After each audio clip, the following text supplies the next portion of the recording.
दोस्तों, मैं हूं भीमराव अंबेडकर। आज मैं आपको बताऊंगा कि संविधान कैसे बनाया गया और उसकी पूरी जानकारी। तो वीडियो को पूरा देखें और चैनल को सब्सक्राइब कर लीजिए।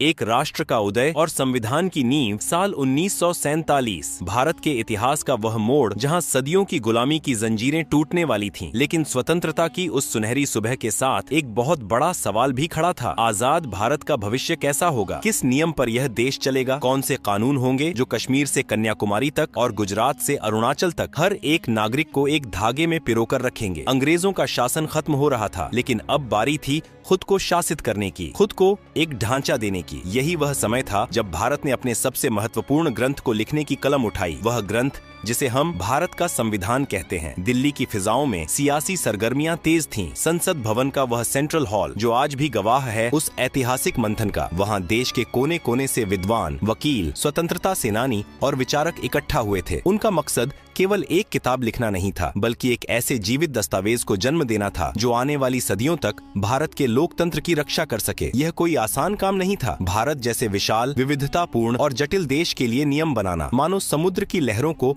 मुट्ठी में कैद करने जैसा था। लेकिन इस असंभव से दिखने वाले काम को संभव बनाने के लिए एक सभा का गठन हुआ, संविधान सभा। इस महायज्ञ में सबसे महत्वपूर्ण भूमिका एक ऐसे शख्स की थी जिसे आज हम संविधान के पितामह के रूप में जानते हैं, डॉक्टर भीमराव अंबेडकर। वीडियो में जैसा कि बताया गया है, संविधान निर्माण की जिम्मेदारी कई कमेटियों पर थी, लेकिन सबसे अहम थी ड्राफ्टिंग कमेटी, और इसके अध्यक्ष की कुर्सी पर विराजमान थे डॉक्टर अंबेडकर। कल्पना कीजिए उस दौर की जब एक तरफ देश विभाजन की आग में जल रहा था, सांप्रदायिक दंगे भड़के हुए थे, और दूसरी तरफ एक कमरे में बैठकर डॉक्टर अंबेडकर और उनकी टीम भारत के भविष्य का नक्शा तैयार कर रही थी। उनके कंधों पर करोड़ों उम्मीदों का बोझ था। उन्हें यह सुनिश्चित करना था कि यह संविधान केवल अमीरों या रसूखदारों के लिए न हो, बल्कि समाज के सबसे अंतिम पायदान पर खड़े व्यक्ति को भी न्याय और समानता का अधिकार दे सके। संविधान को तैयार करना कोई एक रात का काम नहीं था, और न ही यह केवल कुछ पन्नों का पुलिंदा था। यह एक तपस्या थी। जैसा कि तथ्यों में दर्ज है, इस महान दस्तावेज को अंतिम रूप देने में 2 साल 11 महीने और 18 दिन का लंबा वक्त लगा। जरा सोचिए, लगभग 3 साल। दिन और रात का अंतर मिट गया था। हर एक शब्द, हर एक अनुच्छेद पर घंटों बहस होती थी। संविधान सभा में तीखी नोकझोंक भी होती और सहमति के ठहाके भी गूंजते। हर प्रावधान को कसौटी पर परखा जाता था कि क्या यह भारत की आत्मा के अनुकूल है, क्या यह भविष्य की चुनौतियों का सामना कर पाएगा। अक्सर लोग पूछते हैं कि इस पूरी प्रक्रिया में कितना खर्च आया। आज के दौर में शायद वह रकम छोटी लगे, लेकिन उस समय के हिसाब से वह एक बहुत बड़ी धनराशि थी। वीडियो के तथ्यों के मुताबिक भारत के संविधान को तैयार करने में कुल लगभग 64 लाख रुपए का खर्च आया था। यह पैसा केवल कागज और स्याही का नहीं था, यह उस बौद्धिक संपदा का निवेश था जिसने भारत को दुनिया का सबसे बड़ा लोकतंत्र बनाया। यह खर्च उन यात्राओं का था जो दुनिया भर के संविधानों को समझने के लिए की गई, उन बहसों का था जो रिकॉर्ड की गई, और उस प्रशासनिक ढांचे का था जिसने इस पूरी प्रक्रिया को सुचारू रूप से चलाया। जब हम डॉक्टर अंबेडकर के नेतृत्व की बात करते हैं तो हमें उनकी दूरदर्शिता को नमन करना पड़ता है। उन्होंने ड्राफ्टिंग कमेटी के अन्य सदस्यों के साथ मिलकर एक ऐसा मसौदा तैयार किया जो न केवल कानूनी रूप से ठोस था, बल्कि सामाजिक रूप से भी संवेदनशील था। उन्होंने पहले ही भांप लिया था कि भारत को एक मजबूत केंद्र की जरूरत है, लेकिन साथ ही राज्यों को भी अपनी शक्तियां चाहिए। उन्होंने धर्म, जाति, भाषा और क्षेत्र से ऊपर उठकर हम भारत के लोग की भावना को कागज पर उतारा। लेकिन क्या संविधान केवल वकीलों द्वारा लिखा गया एक नीरस दस्तावेज था? नहीं, यह तो भारत की कहानी थी। जब यह बनकर तैयार हुआ तो यह दुनिया का सबसे लंबा लिखित संविधान बन गया। इसके मूल रूप में 395 अनुच्छेद, 22 भाग और 8 अनुसूचियां थीं। इसकी विशालता का अंदाजा इसी बात से लगाया जा सकता है कि इसकी मूल प्रति में ही 251 पन्ने थे। यह केवल लंबाई की बात नहीं थी, बल्कि गहराई की बात थी। इसमें हर छोटी से छोटी बात का जिक्र था। सरकार कैसे बनेगी, चुनाव कैसे होंगे, अदालतें कैसे काम करेंगी, और सबसे जरूरी, एक आम नागरिक के अधिकार क्या होंगे। जैसे जैसे समय बीत रहा था, 1949 का साल अपने अंत की ओर बढ़ रहा था। तारीख थी 26 नवंबर 1949। सर्दियों की उस सुबह संविधान सभा ने आखिरकार इस दस्तावेज को अपनाया। यह वह दिन था जब भारत ने खुद को एक संप्रभु राष्ट्र घोषित करने की दिशा में पहला औपचारिक कदम उठाया। इसीलिए आज हम 26 नवंबर को संविधान दिवस के रूप में मनाते हैं, जिसकी शुरुआत 2015 में हुई। लेकिन कहानी अभी खत्म नहीं हुई थी। संविधान को अपना तो लिया गया था, पर इसे पूरी तरह लागू करने के लिए एक खास तारीख का इंतजार था, 26 जनवरी 1950। यह तारीख इसलिए चुनी गई थी क्योंकि दशकों पहले इसी दिन कांग्रेस ने पूर्ण स्वराज की मांग की थी। अब हम कहानी के उस पड़ाव पर हैं जहां कानून कला से मिलने जा रहा था। संविधान का मसौदा तैयार हो चुका था, शब्द चुने जा चुके थे, बहसें पूरी हो चुकी थीं, लेकिन एक सवाल अभी भी बाकी था। इस पवित्र ग्रंथ को लिखा कैसे जाए? क्या इसे टाइपराइटर से खटखट करके छापा जाए या फिर इसे किसी प्रिंटिंग प्रेस की मशीन में डालकर हजारों कॉपियों में बदल दिया जाए? नहीं, भारत का संविधान कोई साधारण सरकारी फाइल नहीं था। यह भारत की आत्मा की आवाज थी और आत्मा को मशीनों से नहीं, हाथों से उकेरा जाना चाहिए था। यही एंट्री होती है एक ऐसे कलाकार की जिनके हाथों में मानो जादू था। नाम था प्रेम बिहारी नारायण रायजादा। वीडियो में जैसा कि बताया गया है, पंडित नेहरू ने प्रेम बिहारी जी से संपर्क किया और उनसे संविधान को लिखने का आग्रह किया। जब बात मेहनताने की आई तो प्रेम बिहारी जी ने जो जवाब दिया, उसने इतिहास के पन्नों में उनका नाम सुनहरे अक्षरों में लिख दिया। उन्होंने कहा, मुझे एक भी पैसा नहीं चाहिए, मेरी बस एक शर्त है, संविधान के हर पन्ने पर मेरा नाम होगा और अंतिम पन्ने पर मेरे नाम के साथ मेरे दादाजी राम प्रसाद सक्सेना का नाम होगा। यह शर्त एक कलाकार का अपने गुरु और पूर्वजों के प्रति सम्मान थी। सरकार ने इसे मान लिया। प्रेम बिहारी रायजादा का काम शुरू हुआ। उन्होंने अंग्रेजी के इटैलिक्स स्टाइल में बड़े ही खूबसूरत और प्रवाहमय तरीके से लिखना शुरू किया। जरा सोचिए उस धैर्य की। 251 पन्ने, हजारों शब्द और एक भी गलती की गुंजाइश नहीं। अगर एक भी शब्द गलत हुआ तो पूरा पन्ना बदलना पड़ता। स्याही में डूबी हुई निब जब कागज पर चलती थी तो एक राष्ट्र का भविष्य आकार ले रहा होता था। यह केवल लेखन नहीं, एक साधना थी। 6 महीने तक प्रेम बिहारी जी एक कमरे में बंद रहे और अपनी कलम से भारत की किस्मत लिखते रहे। यह दुनिया का सबसे बड़ा हस्तलिखित संविधान बन गया। लेकिन रुकिए, क्या संविधान केवल काले अक्षरों का एक दस्तावेज था? बिल्कुल नहीं। भारत रंगों का देश है, उत्सवों का देश है और कहानियों का देश है। तो हमारा संविधान सादा कैसे हो सकता था? इन पन्नों को खूबसूरती देने का जिम्मा उठाया शांति निकेतन के महान चित्रकार नंदलाल बोस और उनकी टीम ने। नंदलाल बोस, जो भारतीय कला के पुरोधा माने जाते हैं, अपने शिष्यों के साथ इस काम में जुट गए। उन्होंने संविधान के हर भाग की शुरुआत में एक ऐसा चित्र बनाया जो भारत के 5000 साल पुराने इतिहास की कहानी कहता है। यह केवल सजावट नहीं थी, यह भारत की सभ्यता की यात्रा थी। वीडियो में दिखाए गए चित्रों पर गौर करें तो एक अद्भुत पैटर्न नजर आता है। संविधान के भाग 1, संघ और उसका राज्य क्षेत्र में उन्होंने हड़प्पा और मोहनजोदड़ो की मोहरें बनाई जो भारत की प्राचीनता को दर्शाती हैं। जैसे जैसे पन्ने पलटते हैं, इतिहास आगे बढ़ता है। वैदिक काल के ऋषियों के आश्रम दिखाई देते हैं जो हमारी गुरु शिष्य परंपरा का प्रतीक है। सबसे दिलचस्प चित्र भाग 3 यानी मौलिक अधिकारों वाले हिस्से में है। यहाँ भगवान राम, माता सीता और लक्ष्मण को लंका विजय के बाद अयोध्या लौटते हुए दिखाया गया है। यह चित्र यूं ही नहीं चुना गया था। राम राज्य को न्याय और आदर्श शासन का प्रतीक माना जाता है और मौलिक अधिकार भी नागरिक को न्याय दिलाने का सबसे बड़ा हथियार है। इसी तरह भाग 4 नीति निर्देशक तत्व में भगवान कृष्ण अर्जुन को गीता का उपदेश देते हुए नजर आते हैं जो कर्तव्य और कर्म का संदेश है। शांति निकेतन के कलाकारों ने किसी धर्म विशेष को नहीं बल्कि भारत की समग्र संस्कृति को उकेरा। पन्नों पर भगवान बुद्ध और महावीर के चित्र शांति और अहिंसा का संदेश देते हैं। फिर इतिहास मध्यकाल में प्रवेश करता है। भाग 6 और उसके आगे के पन्नों पर बादशाह अकबर और मुगल वास्तुकला की झलक मिलती है। फिर आता है मराठा और सिख साम्राज्य का द्वार जहां छत्रपति शिवाजी महाराज और गुरु गोविंद सिंह जी के चित्र वीरता की गाथा सुनाते हैं। और आखिर में स्वतंत्रता संग्राम। भाग 9 और अन्य हिस्सों में महात्मा गांधी की दांडी यात्रा, नोआखाली में दंगा पीड़ितों के बीच बापू और नेताजी सुभाष चंद्र बोस की आजाद हिंद फौज को दर्शाया गया है। यानी जब आप संविधान के पन्ने पलटते हैं तो आप केवल कानून नहीं पढ़ते, आप सिंधु घाटी से लेकर 1947 तक के भारत को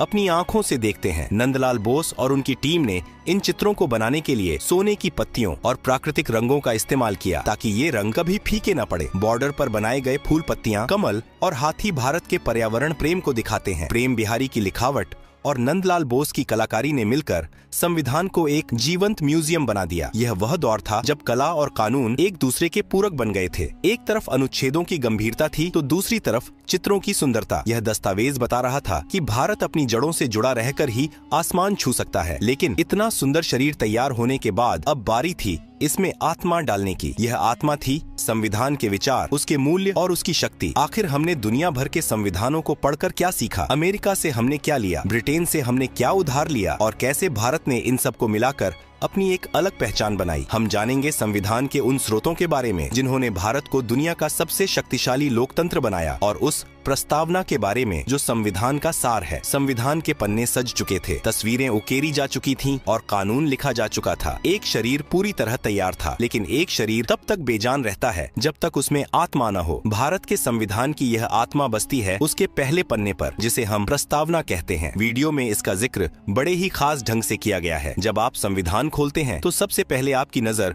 उन सुनहरे शब्दों पर पड़ती है, हम भारत के लोग। यह केवल एक लाइन नहीं, एक उद्घोषणा थी। यह बता रही थी कि अब भारत पर कोई राजा या अंग्रेज नहीं, बल्कि खुद भारत की जनता राज करेगी। इस प्रस्तावना में 4 ऐसे शब्द पिरोए गए जो इस नए भारत की दिशा तय करने वाले थे: न्याय, स्वतंत्रता, समानता और बंधुत्व। इसे संविधान का परिचय पत्र भी कहा जाता है, जो बताता है कि अंदर लिखे हजारों कानूनों का असली मकसद क्या है। लेकिन एक सवाल अक्सर उठता है और वीडियो में भी इस पर प्रकाश डाला गया है: क्या भारत का संविधान हमारा अपना है या हमने इसे दुनिया से उधार लिया है? आलोचक इसे उधार का थैला कहते थे, लेकिन डॉक्टर अंबेडकर ने इसका जवाब बड़े ही गर्व से दिया था। उन्होंने कहा था, हमें इस बात में कोई शर्म नहीं है कि हमने दुनिया के संविधानों से कुछ सीखा है। यह सच है कि हमारे संविधान निर्माता दुनिया भर में घूमे। उन्होंने अमेरिका, ब्रिटेन, आयरलैंड, कनाडा और कई अन्य देशों के संविधानों को छाना, लेकिन उन्होंने नकल नहीं की बल्कि मंथन किया। उन्होंने उन देशों की खूबियों को तो लिया, लेकिन उनकी कमियों को वहीं छोड़ दिया और उन्हें भारतीय परिस्थितियों के हिसाब से ढाल लिया। उदाहरण के लिए, जैसा कि वीडियो में बताया गया है, हमने ब्रिटेन से संसदीय प्रणाली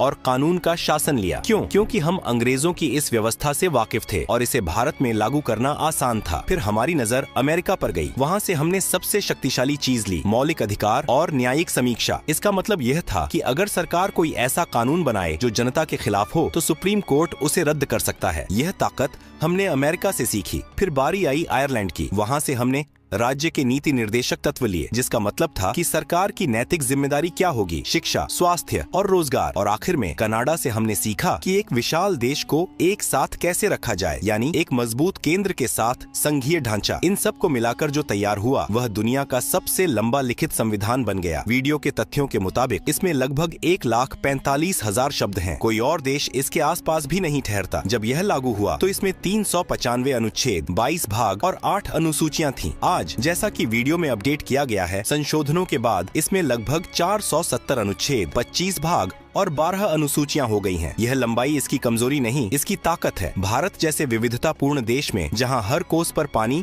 और 4 कोस पर वाणी बदलती हो, वहां हर चीज को स्पष्ट लिखना जरूरी था ताकि भविष्य में कोई विवाद न हो। लेकिन इस विशाल किताब के दिल में क्या था? वह था आम आदमी का कवच, मौलिक अधिकार। संविधान के भाग 3 में हमें 6 ऐसे अधिकार मिले जिन्होंने एक प्रजा को नागरिक बना दिया। समानता का अधिकार, चाहे राजा हो या रंक, कानून की नजर में सब बराबर। स्वतंत्रता का अधिकार, बोलने की, घूमने की और जीने की आजादी। शोषण के विरुद्ध अधिकार, कोई किसी को गुलाम नहीं बना सकता। धर्म की स्वतंत्रता, आप जिस भगवान को चाहें पूजें या न पूजें। संस्कृति और शिक्षा का अधिकार, अपनी भाषा और लिपि को बचाने का हक। संवैधानिक उपचारों का अधिकार, और अगर इनमें से कोई भी हक छीना जाए तो आप सीधे सुप्रीम कोर्ट का दरवाजा खटखटा सकते हैं। डॉक्टर अंबेडकर ने इसी छठे अधिकार को संविधान का हृदय और आत्मा कहा था। इस भाग में हमने देखा कि कैसे दुनिया भर के ज्ञान को निचोड़कर और भारत की जरूरतों को मिलाकर एक ऐसा दस्तावेज तैयार हुआ जो न केवल लंबा था बल्कि लचीला भी था। यह समय के साथ बदल सकता था, लेकिन अपनी मूल भावना को नहीं खो सकता था। अब सब कुछ तैयार था। वह तारीख नजदीक आ रही थी जिसका इंतजार सदियों से था। हस्ताक्षर हो चुके थे, स्याही सूख चुकी थी, लेकिन इस संविधान को सुरक्षित कहाँ रखा जाए? 26 जनवरी की उस सर्द सुबह क्या हुआ था? और आज 70 साल बाद वह असली किताब जिस पर प्रेम बिहारी की कलाकारी और डॉक्टर अंबेडकर के हस्ताक्षर हैं, वह कहाँ है? क्या वह सुरक्षित है? समय का चक्र घूमते घूमते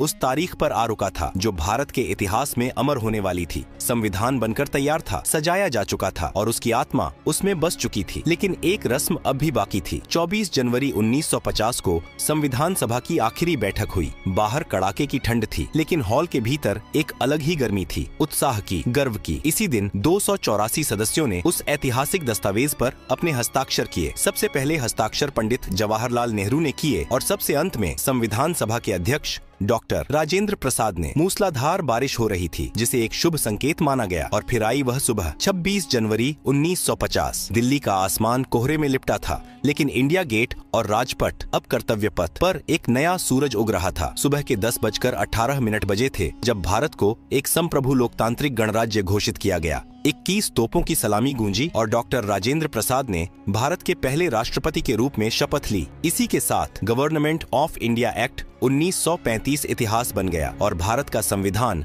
देश का सर्वोच्च कानून बन गया। तिरंगा फहराया गया और जन गण मन की धुन ने फिजाओं में देशभक्ति घोल दी। लेकिन सवाल ये है कि 26 जनवरी ही क्यों? संविधान तो 26 नवंबर 1949 को ही तैयार हो गया था। उसे 2 महीने तक क्यों रोका गया? जवाब इतिहास के पन्नों में छिपा है। 1930 में इसी तारीख को कांग्रेस ने लाहौर अधिवेशन में पूर्ण स्वराज की मांग की थी और रावी नदी के तट पर तिरंगा फहराया था। उस ऐतिहासिक प्रतिज्ञा को सम्मान देने के लिए संविधान निर्माताओं ने 26 जनवरी का दिन चुना। यह केवल एक तारीख नहीं बल्कि उन शहीदों को श्रद्धांजलि थी जिन्होंने स्वराज का सपना देखा था। अब जब संविधान लागू हो गया तो उस मूल प्रति का क्या हुआ जिसे प्रेम बिहारी रायजादा ने महीनों की मेहनत से लिखा था और नंदलाल बोस ने सजाया था? क्या उसे किसी अलमारी में बंद कर दिया गया? नहीं, वह मूल प्रति आज भारत की सबसे सुरक्षित धरोहरों में से एक है। वीडियो में जैसा बताया गया है, यह नेशनल आर्काइव्स ऑफ इंडिया या संसद भवन की लाइब्रेरी में एक विशेष कक्ष में रखी गई है, लेकिन इसे हवा में खुला नहीं छोड़ा गया है। कागज की सबसे बड़ी दुश्मन होती है हवा और नमी। ऑक्सीजन के संपर्क में आने से कागज पीला पड़ने लगता है और गलने लगता है। इसे वैज्ञानिक भाषा में फॉक्सिंग कहते हैं। हमारे संविधान को इस फॉक्सिंग से बचाने के लिए विज्ञान का सहारा लिया गया। इसे एक एयर टाइट कांच के केस में रखा गया है, लेकिन इसके अंदर हवा नहीं है। इसके अंदर भरी गई है हीलियम गैस। हीलियम एक अक्रिय गैस है जो किसी भी चीज के साथ प्रतिक्रिया नहीं करती। यह सुनिश्चित करती है कि कागज, स्याही और सोने की पत्तियां वैसी ही चमकती रहें जैसी वे 1950 में थीं। हर साल इस चैम्बर की जांच की जाती है ताकि गैस का दबाव बना रहे। अमेरिका के संविधान को भी इसी तरह संरक्षित किया गया है, लेकिन भारतीय सुरक्षा तकनीक उससे भी कहीं आगे है। यह केस कैलिफोर्निया की एक कंपनी के सहयोग से